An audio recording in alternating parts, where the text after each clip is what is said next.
it's time for your exciting new business journey. 2 in 5 Americans, imagine that, want to start their own business. And so, should you start your own business journey? Well, one of the questions that people often ask is it important to think about the problem or need my business will solve? And how do I address this need? So, we're going to go to our guests today and we're going to ask them what is the problem that you're trying to solve and how does your business solve it? So, welcome to the show, Justin. Great to have you. Maybe you can talk a little bit about the problem that your business is meant to solve and how you solve it. Yeah, so thanks for having me on. My name is Justin Cook, entrepreneur, not a lawyer. I'll mention that too, in front of a law firm. But yeah, our business Empire Flippers was built to solve the problem of helping online entrepreneurs be able to exit their business. Everyone starts a business. They start, an affiliate site or, an e-commerce selling shoes or ceiling fans. Business, but they don't know how to sell. They don't know where to take the business to sell. And so we solve that problem by providing them an end-to-end solution to exit your business or to sell your business online. And then the other problem is Web Street. We started a spinoff company because there are a lot of people that wanted to buy or invest in a business, but didn't know how to run one. I mean, you buy this, internet company and you're like, how do I run it? So we wanted to make an investable solution for people to be able to invest in these businesses without actually having to run them. So we paired them up with people that are experienced, potential investors that want returns. And so that's how WebStreet got started. That's great. So we appreciate that information. We'll hear more from you later in the show. Our next guest, Mike Chesney, tell us about the problem that your business was trying to solve and how you solved it. What we do and the problem set that we started with was every human being needs energy. So, and what most people do, everybody needs energy. And that's the need state that we looked at. And what most people do now is they go out and they look for that quick fix, which is caffeine and sugar.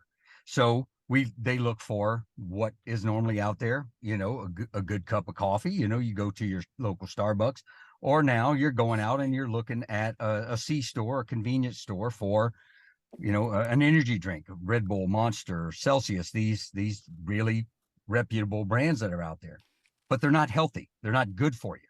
So the need that we saw is for a healthy energy drink and one for grown-ups. Healthy energy drink for adults. Energy drinks are not for people in my age category, people that are 35 to 80. They're for 18 to 35-year-olds, 34-year-olds. Well, Mike, you may be a little bit, you may think you're a little bit older, but you look really young to us. So well, anyway, thanks for that. Natalie, tell us, what is the problem that your business was trying to solve and how do you solve it? I love that question. Well, I didn't really think about that with this one. I just know that we wanted to be in the business of creating fantastic spirits. We, of course, we're a distillery. We make rum, tequila, and vodka. We're in Louisiana. We have access to sugar cane, so that's where we make our rum from. Tequila. I'm a tequila girl, so I said, let's see if we can be the only Louisiana distiller to make authentic tequila, and so we did that.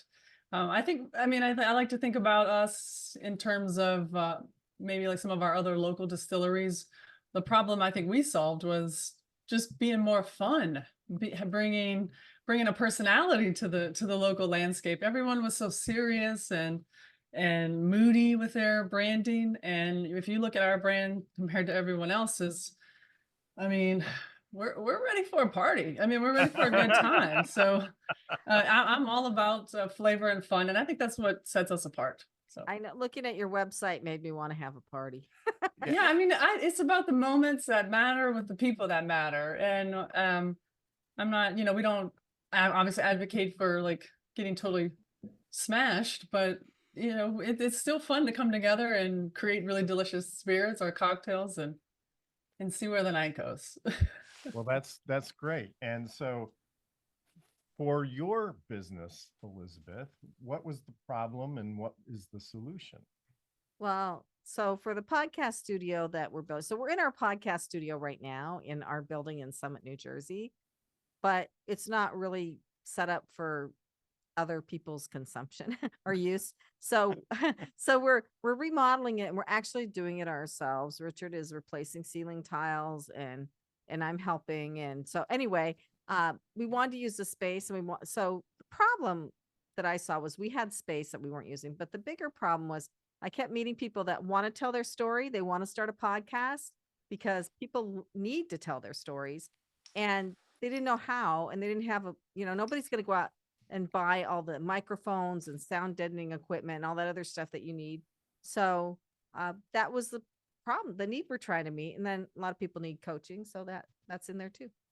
Sounds great. So for Gearhart Law, we're intellectual property attorneys, and we focus on protecting our clients' ideas through patents, trademarks, and copyrights. That gives them a little bit of a competitive edge. It gives them a tool to work with out there in the marketplace. And so the problem is, how do you protect your ideas in order to let your business flourish and the products and services develop? And the solution is to rely, at least in part, on the legal system to give you that kind of protection. So that's what we do. Very well said, Richard. Well, thank you.